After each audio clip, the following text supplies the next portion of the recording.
यीशु नाम सब नामों में ऊंचा है। यीशु नाम सब नामों में ऊंचा है। यीशु नाम सब नामों में ऊंचा है।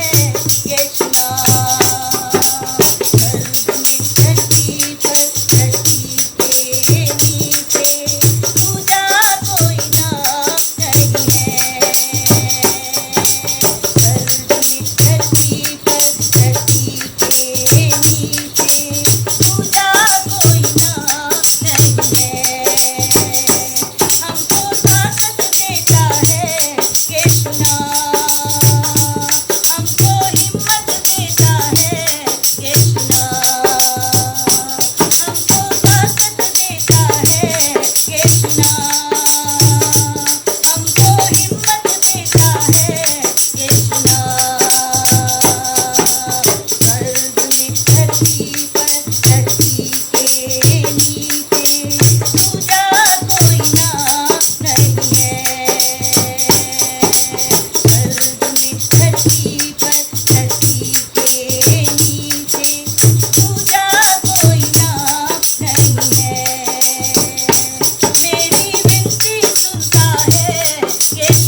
दिया कि तेरे वचन को लेकर हम खड़े हो सके। पिता परमेश्वर, प्रार्थना करते पिता परमेश्वर, मैं अपने आप के लिए जानू के लिए पिता परमेश्वर, जिसके प्रयत्न से पिता इस मुकाम पे आए हैं पिता परमेश्वर, सिर्फ हमसे धन्यवाद करते पिता। तूने जानू को पिता परमेश्वर उत्साहित किया, इस कार्य के लिए उसे उपयोग किया, हम धन्यवाद करते हैं।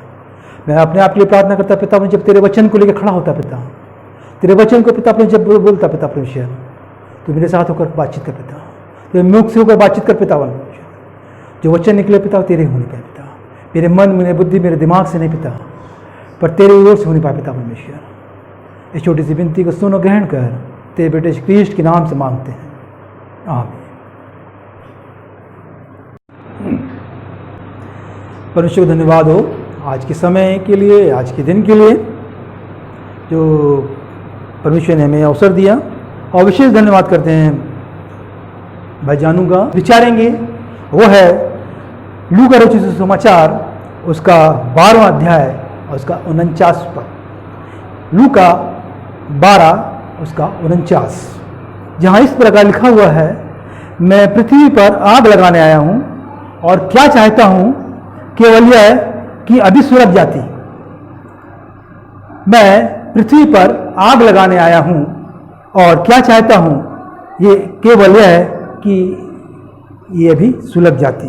ये यीशु मसीह का को बताया क्या वो क्यों आया, यीशु मसीह इस संसार में क्यों आया। वो इसलिए आया कि जगत में आग लगाए, वो इसलिए आया कि पृथ्वी पर आग लगाए। परंतु उसके बाद का वचन हम देखें, जहां का 50वें पद में लिखा हुआ है, परंतु लेकिन मुझे तो एक बपतिस्मा लेना है, और जब तक वो पूरा हो जाए तब तक मैं कैसे सकेती में रहूंगा। हम किसी भी वचन को उसके आगे पीछे जो है संदर्भ को देखें, तब उस वचन के संदेश को, वचन हमारे लिए क्या कहना चाहता है, तब हम समझ सकते हैं।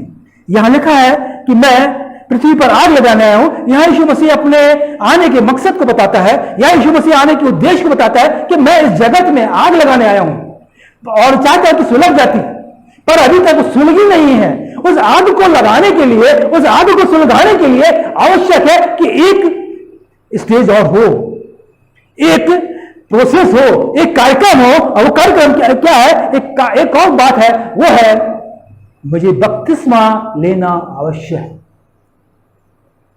आग लगाने का के पहले बपतिस्मा लेना आवश्यक है, यानी उसे काढ़े जाना जरूरी है, उसे मारे जाना जरूरी है। उसने अपने आने के उद्देश्य को बता दिया कि मुझे संसार में आया हूं इसलिए कि मैं जगत में आग लगाऊं। परंतु आग लगाने के पहले एक प्रोसेस है। वो आग कैसे उतरेगी? वो आग परमेश्वर की आग है, वो आग कैसे आएगी? उसको आने के लिए एक प्रोसेस है, वो प्रोसेस है बपतिस्मे के थ्रू। और इसके द्वारा परमेश्वर यीशु मसीह बताना चाहता है, एक बलिदान होना चाहता है, और उसने यह बता दिया कि वो आग तब उतरेगी जब उसका बलिदान होगा। और ये क्या होता है, हम देखें कि परमेश्वर यीशु मसीह का जब वो पकड़ाया जाता है और बलिदान होता है, क्रूस पर मारा जाता है, और वो तीसरे दिन जी उठता है, और उसके बाद वो कई लोगों को दिखाई देता है, और वो परमेश्वर के पास जाता है। कई लोगों को देखने के बाद, कई लोगों को अपने को प्रकट करने के बाद, कई लोगों को अपनी छवि दिखाने के बाद, कई लोगों को विश्वास में लाने के बाद वो परमेश्वर के पास जाता है। और उसके बाद प्रेरितों का काम का दूसरा अध्याय को दूसरे तीसरे पद में देखेंगे, वो बात पूरी हुई। कौन सी बात? वो आग जो परमेश्वर ने, जो यीशु मसीह ने कहा था कि मैं वो आग लगाने आया हूं, वो आग लोगों पर गिरी। और लोगों ने, देखिए प्रेरितों का काम का दूसरा अध्याय और तीसरे पद में लिखा हुआ है, और उसने उस आग, लोगों ने वो आग की सी जीभें फटती हुई दिखाई दी। परमेश्वर ने आग लगा बलिदान करके, यीशु मसीह ने अपने आप को बलिदान करके उस आग को हमारे लिए भेजा। उसने उस मकसद को पूरा किया। बलिदान के द्वारा, जब तक परमेश्वर के पास बलिदान न हो तब तक वो आग प्रकट नहीं होगी। बलिदान को परमेश्वर आग के द्वारा ग्रहण करता है। यीशु मसीह का बलिदान परमेश्वर ने जब प्रकट किया, जब परमेश्वर के पास वो पहुंचा और उसने उसको अपने पुत्र को ग्रहण के रूप में ग्रहण किया, और उसके एवज में जो उसने अपने लोगों से वादा किया था, अपने कलीसिया से वादा किया था, अपने चेलों से वादा किया था, मैं वो आग तुमको दूंगा, वो आग तुम्हारे पास आएगी। कब? जब मैं बलिदान होगा, जब मैं क्रूसिफिकेशन होगा, जब मैं परमेश्वर अपने पिता के पास पहुंचूंगा, जब परमेश्वर मुझे ग्रहण करेगा, तो उसके एवज में जब परमेश्वर मुझे ग्रहण कर लेगा, तब वो आग तुम पे उतरेगी। वो आग जब हम पर उतरेगी। पुराने समय में, अगर हम पुराने नियम में हम देखते हैं, ये आग जो तरीका था परमेश्वर के बलिदान स्वीकार करने का, जो प्रोसेस था, यह तभी होता था जब परमेश्वर की आग उस बलिदान के ऊपर उतरती थी। हम देखेंगे पहला राजा 18 और 37वां पद, जहां यूं लिखा हुआ है, तब यहोवा की आग आकाश से प्रकट हुई और होम बलि को लकड़ी और पत्थरों और धूलि समेत भस्म कर दिया। एलिया के समय में उसने क्या किया? परमेश्वर की वेदी को ठीक किया, उस परमेश्वर की वेदी को बनाया और उसमें उन वहां के लोगों से बोला, यहां पे चारों ओर पानी डाल दो, और पानी से धोया, शुद्ध साफ किया और गड्ढे में पानी भर गया। और फिर परमेश्वर से उसने स्तुति की, परमेश्वर से प्रार्थना की, और उस प्रार्थना के वेद में परमेश्वर ने उस आग को वहां पर भेजा। उस प्रार्थना के वेद में परमेश्वर ने उस बलिदान को स्वीकार कर लिया। जब तक परमेश्वर आग नहीं भेजता तब तक परमेश्वर उस बलिदान को स्वीकार नहीं करता। परमेश्वर ने आग को भेजने का अर्थ होता है कि परमेश्वर ने उस बलिदान को स्वीकार कर लिया। हम देखें हन्ना, ये कैन और हाबिल के समय में उत्पत्ति की पुस्तक 4 अध्याय का 4 पद में हम देखते हैं, हाबिल की भेंट तो स्वीकार की गई, परंतु कैन की भेंट स्वीकार की गई। कैसे अगर मालूम था कि परमेश्वर ने मेरी भेंट से हाबिल की भेंट स्वीकार की, कैसे मालूम था कि कैन को कि मेरी भेंट स्वीकार नहीं की गई? क्योंकि उन्होंने अपने माता पिता को और परमेश्वर के आगे बलिदान चढ़ाते हुए देखा करते थे।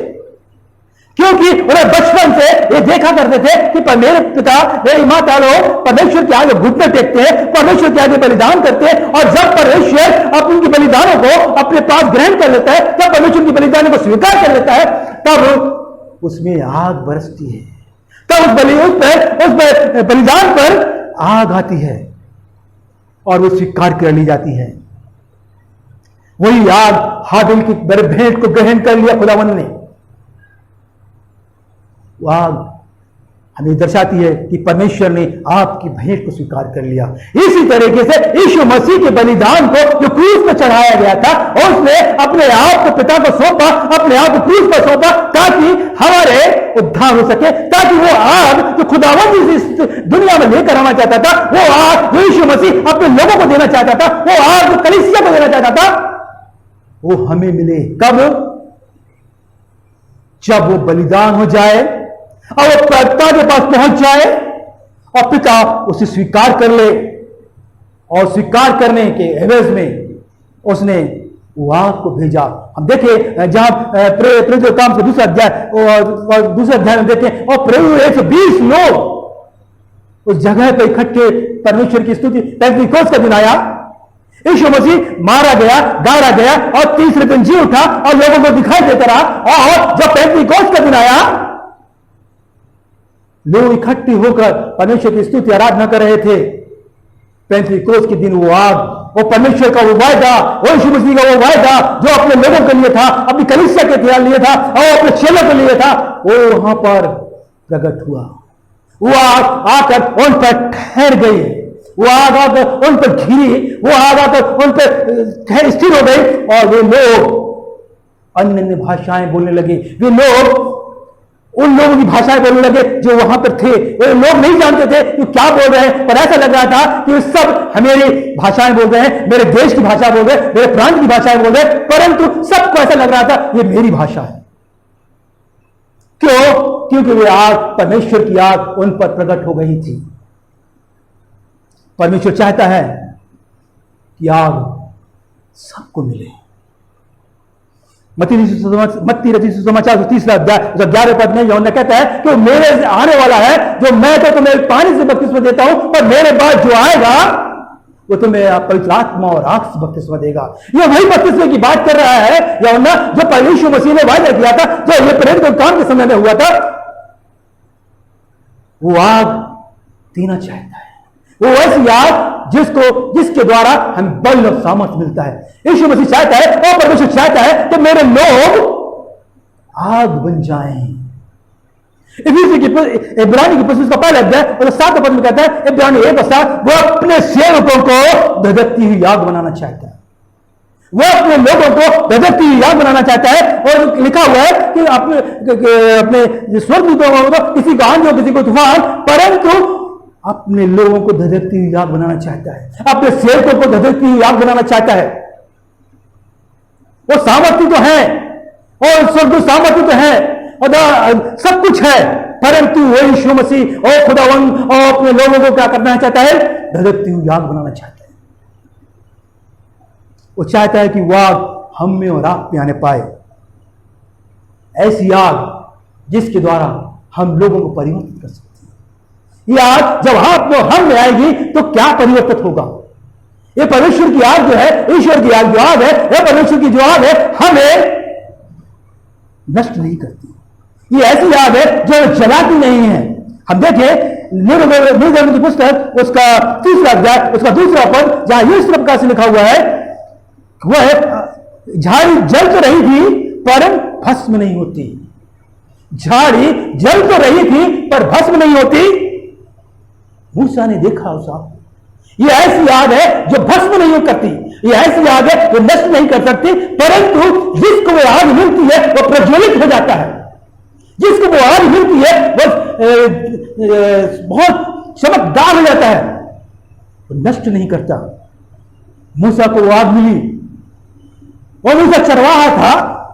मूसा को जब उस आग में दर्शन परमेश्वर का हुआ और परमेश्वर ने उस आग के द्वारा और मूसा को परिवर्तित कर दिया। ये जो आग है, परमेश्वर की आग हमें परिवर्तित करती है। परमेश्वर की आग हमें बदल देती है। परमेश्वर की आग हमें सुरक्षित रखती है। परमेश्वर की आग हमें संसार से अलग रखती है। परमेश्वर की आग जो है हमें परिवर्तित करती है। लकड़ी जलती है तो कोयला बनती है। हम अगर चलेंगे तो परमेश्वर के लिए, और परमेश्वर हमें कोहिनूर बना देगा। ऐसी आग है यह आग जो हमें परिवर्तित करने वाली आग है। हमको आवश्यक है उस आग को कि परमेश्वर हमें बदल दे, क्योंकि परमेश्वर कहता है मैं अपने सेवकों को आग बनाना चाहता हूं, आग की लपटें बनाना चाहता हूं, ताकि वो बदल जाए और उसके साथ साथ वे लोग भी बदले जो उनके साथ साथ चलते हैं। परमेश्वर की आग क्या करती है? हमें बदलती है। हम क्या थे और क्या बन जाते हैं। मूसा एक निर्भय बन जाता है। कब? पहले डरपोक था। मूसा ने क्या किया था? एक सैनिक सिपाही को मारा था और उसके बाद उसकी पोल न खुल जाए तब वो मिस्रियों उस राज घराने से भागकर इधर आके जो अपने इस इलाके अपने लोगों के बीच में आया है और 40 साल तक वो वहां सेवकाई करता रहा। 40 साल तक चरवाहा बना रहा। परंतु जैसे ही परमेश्वर ने और जो उसके लिए योजना थी, परमेश्वर ने जैसे ही उसे दर्शन दिया, जैसे ही उसे दिखाया कि मैं सच्चा परमेश्वर हूं, मैं जीवता परमेश्वर हूं, मैं वो परमेश्वर हूं, मैं वो आग हूं जो नष्ट नहीं करता परंतु प्रज्वलित करता हूं। मूसा को दर्शन दिया। वो मूसा जो जो डरपोक था निडर बन गया। वो मूसा जो कुछ नहीं था और उसने 5 लाख लोगों को लेकर अगुवाई किया। परमेश्वर की आग हमें बदल देती है। परमेश्वर की आग ने मूसा को बदल दिया। परमेश्वर की आग हमें निर्भय बनाती है। परमेश्वर हर पल हर समय हमारे साथ साथ रहता है। उसकी आग जो है हमारे को चेंजेस लेकर आती है, हमारे को बदलाव लेकर आती है। आप चाहते हैं बदलना, आप चाहते हैं कि हम जिस स्थिति में है उस स्थिति से ऊपर उठना चाहते हैं। आपकी परिस्थितियां क्या कुछ भी हो, परंतु अगर आप चाहते हैं कि आप बदल जाएं, आप पुराने कार्य को छोड़ दें, उसके लिए आवश्यक है कि परमेश्वर की आग आप में लगने पाए, क्योंकि परमेश्वर की आग हमें बदल देती है। झाड़ी जलती, आप जलेंगे नहीं, परमेश्वर की आग आपको झुलसाएगी नहीं, परमेश्वर की आग आपको परिवर्तित कर देगी, परमेश्वर की आग आपको प्रज्वलित कर देगी। और जहां कहीं आप जाएंगे लोग कहेंगे इसमें परमेश्वर की आत्मा है। जहां कहीं आप जाएंगे उसमें कहेंगे कि इसमें परमेश्वर की आग है। 120 लोगों को जब प्रेरित काम देखते हैं, जब 120 लोग को परमेश्वर की आग जिन पर उतरी थी, जहां वो जाते थे वहां परमेश्वर की आग साथ साथ जाया करती थी और जिसको वो छात चाहते थे, जहां जाते थे उनको भी वो आग लगती थी, उनको भी परिवर्तित कर देती थी, उनको भी बदल देती थी। क्योंकि परमेश्वर की आग वो 120 लोगों में थी। परमेश्वर की आग हमें बदल देती है, परमेश्वर की आग हमें परिवर्तित कर देती है। दूसरी बात हम देखें, निर्गमन 13:21, परमेश्वर की आग हमें अपनी उपस्थिति को प्रदर्शित करती है। परमेश्वर की आग हमें बताती है कि वह उसके साथ साथ है। परमेश्वर की आग बताती है कि जहां कहीं तू चलेगा मैं तेरे साथ साथ हूं। देखिए यहां लिखा हुआ है, आग के खंभों में होकर उनकी आगे आगे चलता था। खुदावन परमेश्वर जो है ये मिस्रियों इस्राएलियों के साथ साथ आग के खंभे के रूप में साथ साथ चलता था, और जहां जहां खंभे जाते थे वो खंभा जाता था, तहां तहां वहां उसके पीछे पीछे उसके लोग चला करते थे। और उनको, और जो मिस्री लोग जो थे, इस्राएली लोग जो थे, वो ये जानते थे कि हमारे आगे आगे हमारा परमेश्वर चल रहा है, हमको भय खाने की जरूरत नहीं है, हमें डरने की जरूरत नहीं, और वो निर्भय होकर चला करते थे। उन्हें मालूम था कि हमारे आगे हमारा परमेश्वर है। उन्हें यह मालूम था कि जहां कहीं परमेश्वर जाएगा, जहां कहीं परमेश्वर जाएगा, उसके पीछे चलेंगे, हमें वह चराइयों में लेकर जाएगा, और जहां कहीं परमेश्वर चलेगा हमारी अगुवाई करेगा, क्योंकि परमेश्वर हमारे साथ साथ है। हमको डरने की कोई जरूरत नहीं है, हमें भय खाने की कोई जरूरत नहीं है, हमें भूखे रहने की चिंता नहीं है, हमें कपड़ों की चिंता नहीं है। हमको हमारे साथ परमेश्वर है, वो हमें पूरा करने वाला परमेश्वर यहोवा ही है। परमेश्वर की उपस्थिति आग में थी। अगर परमेश्वर हमारे साथ है, परमेश्वर की आग हमारे साथ साथ है, तो हमारी वो अगुवाई करता है। हम चाहे कहीं भी चले, और भजन संहिता कहता है, लिखने वाला कहता है कि मैं चाहे घोर अंधकार की तराई में होकर चलूं, पर तू परमेश्वर, मैं फिर भी ना डरूंगा। वो परमेश्वर तू मेरे साथ साथ रहता है, और मेरी अगुवाई करने वाला परमेश्वर है, क्योंकि उसकी आग मेरे साथ साथ है, क्योंकि उसकी आग मेरे अंदर है। परमेश्वर की आग हम अपनी उपस्थिति को प्रकट करती है। इस्राएली लोग कभी नहीं डरते थे, क्योंकि उन्हें मालूम था क्या, क्योंकि परमेश्वर उनकी आगे आगे चलता था। उन्हें मालूम था कि आगे गड्ढा होगा ही नहीं, उन्हें मालूम था कि आगे भोजन मिलना ही मिलना है, उन्हें मालूम था आगे खतरा होगा ही नहीं, क्योंकि जिसके आगे परमेश्वर है उसका कोई विरोधी हो ही नहीं सकता। जिसके साथ परमेश्वर है, जिसकी उपस्थिति परमेश्वर है के साथ है, जिसकी उपस्थिति परमेश्वर साथ साथ चलता है, और जब परमेश्वर हमारे साथ है तो हमें क्या भय। इस्राएली लोग कभी नहीं डरते थे। क्यों? क्योंकि परमेश्वर उनके साथ साथ था, क्योंकि परमेश्वर उनकी आग के रूप में साथ साथ था। ये परमेश्वर की आग है। परमेश्वर की आग क्या करती है? हमको प्रज्वलित करती है, पहली बात तो हमको बदल देती है, दूसरी बात परमेश्वर की आग हमको अपनी उपस्थिति को दर्शाती है। और आगे देखिए, परमेश्वर की आग क्या करती है? परमेश्वर की आग हमें शुद्ध करती है। परमेश्वर की आग जो है हमें प्यूरिफाई करती है। परमेश्वर की आग, हम देखें जकरिया की पुस्तक उसका 13वां अध्याय उसमें 9वां पद, जकरिया 13 उसका 9 लिखा हुआ है कि मैं आग में डालकर ऐसा निर्मल करूंगा जैसा रूपा निर्मल किया जाता है। परमेश्वर की आग अगर जिसमें आ जाती है ना, खुदावन उसे शुद्ध करता है। हम देखें कि आजकल आग के द्वारा भी धातुओं को शुद्ध निर्मल किया जाता है, और उसके सारे अवगुण मिटा दिए जाते हैं। जहां उसको आग में तपाया जाता है, उस सोना शुद्ध हो जाता है, धातुएं शुद्ध हो जाती है, क्योंकि वो आग में तपाई जाती हैं। ऐसे ही परमेश्वर की आग आपको और मुझको लगेगी तो हम भी शुद्ध और निर्मल हो जाएंगे। जब परमेश्वर की आग हमको लगेगी तो हम प्योर हो जाएंगे। परमेश्वर की आग जब हमें लगेगी तो हम निर्मल हो जाएंगे। परमेश्वर की आग जब हमें लगेगी तो हम परमेश्वर के साथ साथ रहने पाएंगे। परमेश्वर की आग जब आपको और मुझको लगती है ना, तो हम पवित्र हो जाएंगे, क्योंकि वो आग पवित्र आग है। मलाकी की पुस्तक उसका 3रा अध्याय उसका 2 और 3 कहता है कि परमेश्वर की आग क्या करता है? शुद्ध करेगा। वो अपनी आग से हमको और आपको शुद्ध करेगा। वो शुद्ध करने वाली आग है। परमेश्वर अपनी आग से हमें शुद्ध करेगा। परमेश्वर की आग जो है हमें और आपको शुद्ध करती है। व्यवस्था की पुस्तक उसका 5वां अध्याय कहता है आग में परमेश्वर बातचीत करता है। आग के द्वारा मूसा से परमेश्वर ने निर्गमन पुस्तक उसको 19वां अध्याय में कहा है कि परमेश्वर मूसा से बातचीत किया करता था। आग के द्वारा बातचीत किया करता है। और जब आग हमारे जीवन में आ जाएगी तो परमेश्वर हमसे बातचीत किया करेगा।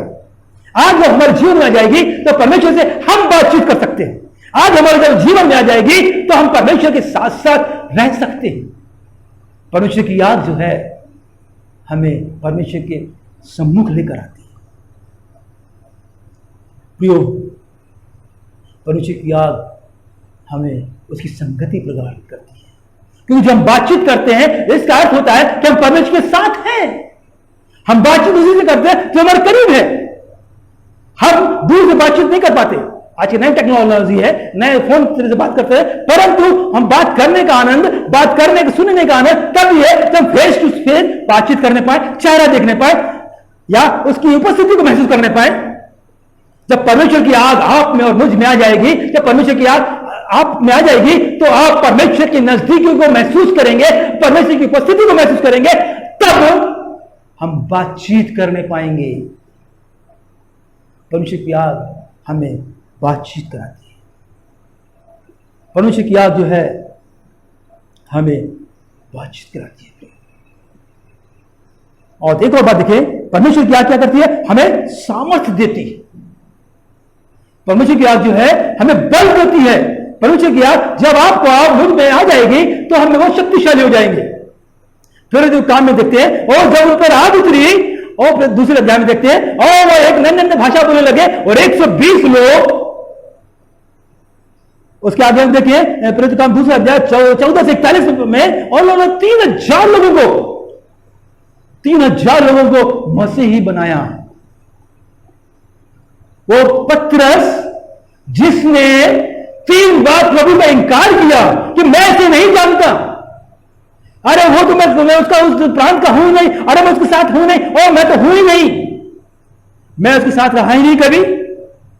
3 बार प्रभु का इंकार करने वाला पतरस, वो डरपोक पतरस, और जैसे ही परमेश्वर की आग उस पर उतरी, वो 120 लोगों में वो भी सम्मिलित था, और जैसे ही खुदावंद की आग उस पर उतरी, उसका सारा डरपोकपन खत्म हो गया और विजयता से कहने लगा, ओ परमेश्वर तुमने उसे कथा सुनाई, ओ परमेश्वर आदि से लेकर और उसने कितनी बातों को सुनाया। और तब लोगों ने कहा अब हम क्या करें? परमेश्वर वो डरपोक परमेश्वर की कथा को सुनाने लगा। कब? जब परमेश्वर की आग उस मन उतराई और सामर्थ्य बन गया, वो डरपोक व्यक्ति वो निडर बन गया, उससे अपनी प्राण की चिंता नहीं रह गई। और हजार लोगों के बीच में और यीशु मसीह की कथा सुनाने लगा। 1000 लोगों के बीच में कहने लगा, और तुम लोगों ने उसको क्रूस पर चढ़ाया है। तो लोगों ने कहा अब हम क्या करें? तब परमेश्वर ने, पतरस ने उन्हें रास्ते बताए, और उसी दिन उसी वक्त 3-4 लोगों ने खुदावंद को ग्रहण किया। वो डरपोक व्यक्ति, वो परमेश्वर को इंकार करने वाला पतरस, और परमेश्वर की आग को पाने के बाद निडर बन गया। परमेश्वर की आग आपको सामर्थ्य बनाती है, परमेश्वर की आग आपको निडर बनाती है। और जैसे ही परमेश्वर की आग आपको मिल जाएगी, और जैसे ही परमेश्वर की आग आप अपने जीवन में महसूस करेंगे, आप निर्भय हो जाएंगे और बहुतों को सुसमाचार सुनाने के लिए खड़े हो जाएंगे। और तब आपको न चिंता होगी, न अपने प्राण की, न अपने शरीर की, न अपने किसी चीज की, परंतु एक ही बात की चिंता रहेगी कि मैं कैसे परमेश्वर के वचन को, कैसे परमेश्वर की आग को दूसरों को लगाऊं। प्रियो, यीशु ने कहा, यूहन्ना रचित सुसमाचार उसका 8वां अध्याय 12 पद में कहता है कि मैं जगत की ज्योति हूं, मैं जगत की ज्योति हूं। और मत्ती ने कहा 5:14 में कि तुम जगत की ज्योति हो। वो आग, मैं परमेश्वर, मैं जगत की ज्योति हूं, मैं आग हूं, और तुम भी जगत की ज्योति हो, और तुम भी आग हो। जो मुझ में रहता है वो ज्योति पाता है। आप जो परमेश्वर की ज्योति है, परमेश्वर की आग है। और ये आग की खासियत है, आग की एक खासियत है कि जहां रहती है उसके सामने वाले को जलाती है, जहां रहती है उसके बगल वाले को जलाती है, जहां रहती है लगती है उसके आगे को जलाती है, जहां लगती है उसके पीछे को लगाती है। और अगर आप परमेश्वर की आग आप में है, अगर परमेश्वर की आग आप में जल रही है, तो आपका पड़ोसी भी आपकी आग में जलेगा। आपका दाएं वाला पड़ोसी, आपका बाएं वाला पड़ोसी, आपके आगे का पड़ोसी, आपका पीछे का पड़ोसी, और जहां भी आप जाएंगे वो परमेश्वर की आग से प्रज्वलित होने पाएगा। परमेश्वर की आग उसे भी टच करेगी। परमेश्वर की आग जो है किसी को छोड़ेगी नहीं, क्योंकि वो 120 व्यक्ति जहां जाया करते थे उनके साथ तो परमेश्वर की आग चला करती थी, और जहां जाते थे वहां के लोग परिवर्तित होते जाते थे। ये आग का एक नियम है कि जहां लगेगी उसके आगे और पीछे वाले भी जलने लगेंगे, और जब परमेश्वर की आग आप में और मुझ में लगेगी तो बगल वाला भी आपकी संगति में आकर परमेश्वर के करीब आने पाएगा, और जब आप लगेगी तो आपका साथ वाला भी परमेश्वर की संगति में आने पाएगा। जब आपको परमेश्वर की आग लगेगी तो आप प्रज्वलित दिखने देंगे, आप अलग दिखेंगे। 10 कुमारियों का वर्णन है मत्ती सुसमाचार उसका 25वें अध्याय में, 5 मूर्ख और 5 समझदार। मूर्खों ने लैंप लिया, तेल नहीं ले पाए, परंतु जो समझदार थी तेल भी लिया, मशाले भी ली और जलाने का सामान भी। जब समय आया लोग कहने लगे कि दूल्हा आ गया, दूल्हा आ गया, लोग तैयार होने लगे। उन्होंने मूर्खों ने कहा समझदारों से, कुछ तेल हमें दे दो या हम भी दूल्हे की अगवानी कर सके। उन्होंने कहा कदाच तुम्हारे और हमारे लिए कम पड़े, तुम जाके बाजारों से ले आओ। प्रियो, वही इन दोनों के बीच में जो डिफरेंस था वो भी मशाले इनके पास भी थी, मशाले इनके मूर्खों के पास भी थी, और मशाले समझदारों के पास भी थी। समझदारों के पास तेल भी था और उनके पास क्या करते, आग जलाने वाला साधन भी था, परंतु मूर्खों ने क्या किया, तेल नहीं ले पाए। जब समय आया तो उन्होंने उससे कहा, वो सोच रही थी कि हम जब समय आएगा तो हम अपनी बहनों से ले लेंगे और अपने साथियों से ले लेंगे, हम किसी और से मांग लेंगे तेल। पर जब समय आया तो उन्होंने कहा नहीं, तुम्हारे और मेरे लिए पूरा नहीं होगा, कदाचित तुम बाजार जाओ वहां से मन। प्रियो, ये परमेश्वर की आग है। परमेश्वर की आग ऐसे उधार नहीं मिलती। जिसमें अगर दिया है, तेल है, तो परमेश्वर की आग उसमें उतरती ही उतरेगी ही उतरेगी। अगर आपने परमेश्वर के दिए हैं, आप अगर उसमें आप में तेल है, आप में आग के साधन है, तो परमेश्वर की आग आप पर आएगी ही आएगी। परमेश्वर की आग उद्धार नहीं मिलती, परमेश्वर की आग ऐसे नहीं दी जाती, परमेश्वर की आग बाजारों में नहीं मिलती, परमेश्वर की आग किसी के पीछे चलने से नहीं मिलती, परमेश्वर की आग एक सेवक नहीं दे सकता, परंतु परमेश्वर की आग वही दे सकता है जिसके पास है, जिसका वो ऑनर है, वो है स्वयं परमेश्वर। हम सोचते हैं कि ये परमेश्वर की आग हम या कहीं भी नहीं ले लेंगे, किसी से भी ले लेंगे। ओ ये बहनों ने भी सोचा था, ये आग हम कहीं से भी ले लेंगे, किसी से उधार मांग लेंगे और बाजारों से ले लेंगे। परंतु समय आया, उन्होंने कहा चले जाओ बाजारों से ले लो। प्रियो, यह परमेश्वर की आग उद्धार नहीं ली जा सकती, परमेश्वर की आग खरीदी नहीं जा सकती, परमेश्वर की आग कोई दे नहीं सकता। और हम नाना प्रकार के सोचते, वो परमेश्वर की आग, परमेश्वर के लोग वहां होंगे, हम उनके पीछे पीछे जाने लगते, हम इस कलीसिया में जाने लगते, हम उन लोगों के पीछे जाने लगते, हम किसी व्यक्ति के पीछे जाने लगते, और किसी के साथ साथ चलने लगते। परंतु परमेश्वर की आग वही दे सकता है जो इसको ऑनर होगा। परमेश्वर की आग सिर्फ परमेश्वर ही दे सकता है। प्रियो, बिना आग के हम खाली हैं, बिना आग के कलीसिया खाली है, बिना आग के हम कुछ भी नहीं। परमेश्वर की आग को हमको जरूरत है। जिसमें अगर आग नहीं है तो परमेश्वर के किसी काम का नहीं।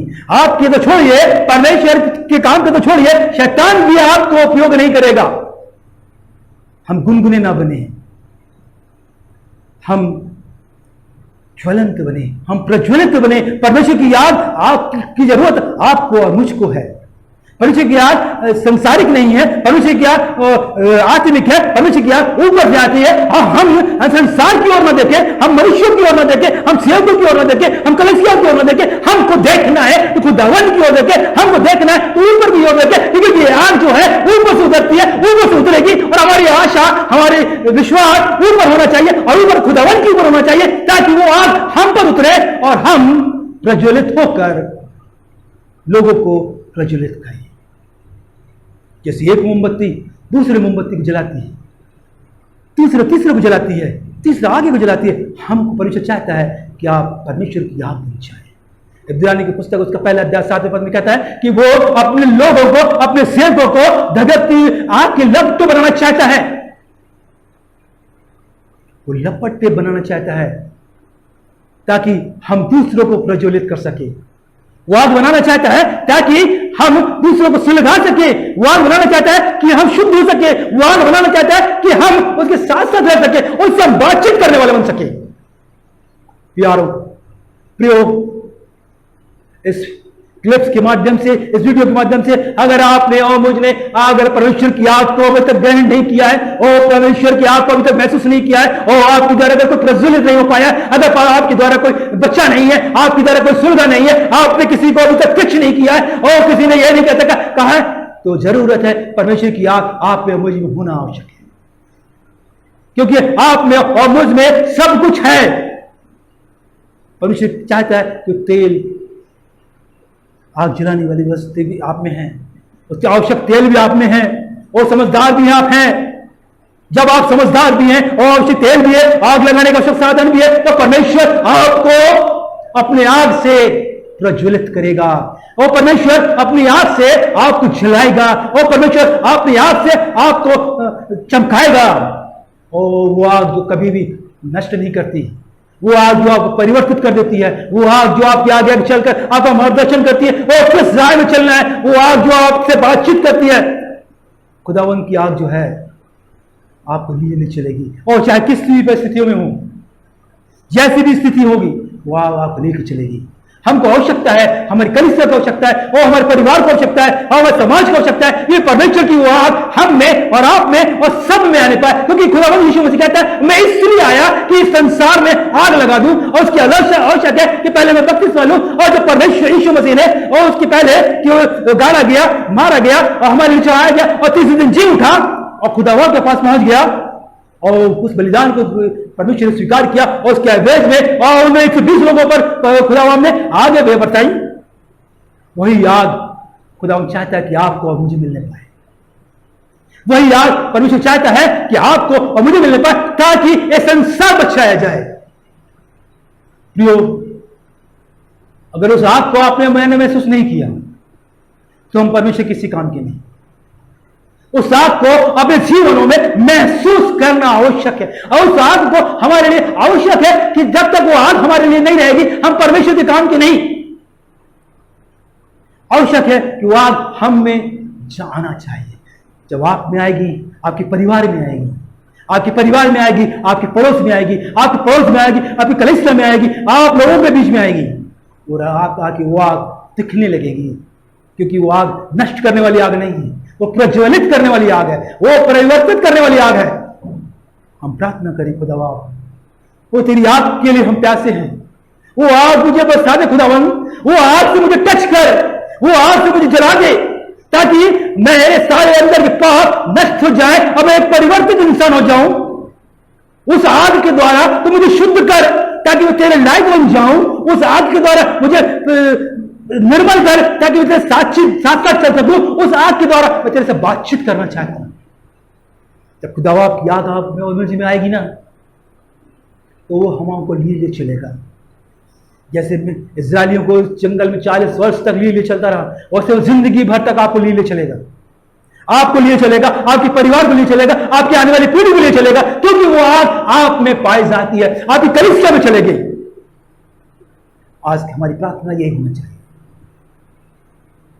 ये खुदा वो आग मुझ में लगा, मुझे परिवर्तित कर खुदा। मैं बदलना चाहता हूं, मैं संसार से परे हटाना चाहता हूं। जब आप परमेश्वर की आग को महसूस करेंगे तो देखेंगे कितने लोग आपके पास आते हैं, क्योंकि वो आग एक दूसरे को जलाती है, सामर्थ्य बनाती है, बढ़ती जाती है। जब पतरस खड़े होकर बोला 3000 कलीसिया बन गई उसी दिन, और वो लोग भीड़ बढ़ती चली गई, वो आग फैलती चली गई और आगे हम देखते हैं कलीसिया 5000 के लोगों में पहुंच गई। कैसे? क्योंकि परमेश्वर की आग उनके साथ साथ। आज की हमारी प्रार्थना यही है, आज के हमारा वचन यही है, आज के शेयर यही है कि वो परमेश्वर वो आग मुझे दे, खुदा वो आग मेरे परिवार को दे। मेरी कलीसिया को दे, मेरे लोगों को दे। परमेश्वर अपने वचन पे आशीष दे। आइए हम प्रार्थना में जाएं। हे खुदा बाप, तेरा अनुग्रह हम पर था पिता, तेरा साथ हम पे था पिता परमेश्वर, तेरा हाथ हम पे था पिता। आज हमारी प्रार्थना यह है खुदा बाप, मुझ पर, मेरे लोगों पर, मेरे परिवार पर तेरा अनुग्रह हो पाए, तेरी आग हम पर बरसे पिता, मेरे परिवार पर, मेरी कलीसिया पर, मेरे लोगों पर, मेरे पासवान पर पिता परमेश्वर, तेरी आग की मस्सा चाहते पिता, तेरा आग चाहते पिता परमेश्वर, और चाहते पिता परमेश्वर ये आग सब में लगे, और ताकि ये संसार जल जाए पिता, ये संसार परिवर्तित हो जाए पिता परमेश्वर, क्योंकि ये संसार को तेरी आग की आवश्यकता है पिता परमेश्वर, बदलने की आवश्यकता है पिता। तो अपने लोगों को बदल पिता, उस आग के द्वारा पिता परमेश्वर, जो तू चाहता है, जो तेरा मकसद था खुदावन कि तू आग यहाँ संसार में आग लगाए पिता, तेरा मकसद पूरा होगा पिता। तूने उस समय 120 लोगों को पिता परमेश्वर आग के द्वारा परिवर्तित किया, 120 लोगों को खुदावन तूने पिता परमेश्वर आग से मस्सा किया, 120 लोगों को तूने अभिषिक्त किया पिता परमेश्वर। आज पिता परमेश्वर बहुत से लोगों को मस्सा, और कितने हाथ टूटे हुए हैं पिता परमेश्वर, एक कितने हृदय झुके हुए खुदावन, हम नहीं जानते पिता परमेश्वर की जितने सुने में आले हैं पिता परमेश्वर, पर हर एक के हृदय टूटे हुए खुदावन, ओ हम लोग चाहते खुदावन कि उनके हृदय में पिता परमेश्वर तेरी आग बरसने पाए, और जितने इस प्रार्थनाओं में शामिल थे पिता, जितने वचनों को सुनने वाले हैं पिता परमेश्वर, हर एक के दिलों में, हर एक के घरों में, उनके परिवार में पिता परमेश्वर आग बरसा, उनका आग समझ सकता परमेश्वर, ताकि उनके द्वारा बहुत से लोग परिवर्तित हो। तेरे बेटे क्रिस्ट के नाम से मांगते हैं, आमीन।